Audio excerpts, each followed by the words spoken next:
Şəhadəti yaxınlaşanda Hanım Zəhra salamun aleyha Ələl-İslamı vəsiyyətlədi ki, ya Əli, mənim bir vəsiyyətim və ömrümün axırıdır ki, bu vəsiyyətimi əməllə. Əli dedi ki, nədir vəsiyyətin? Dedi, ya Əli, qusləni fil-leyli və kəfəni fil-leyli və dəfni fil-leyli və la tə'lən əhəda. Dedi, ya Əli, məni gecə çağır, gecə vaxtı qusulda, gecə kəfənə bürk və gecə dəfinlə ki, o şəxslər gəlməsinlər, görməsinlər.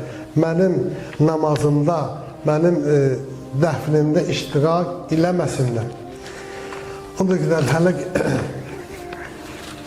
Hanım Zəhra salamun aleyha şəhadəti etəndə Ələl-İslam onu gecə usul verdi. Gecə kəfənlə büktü, gecə də dəfinlə.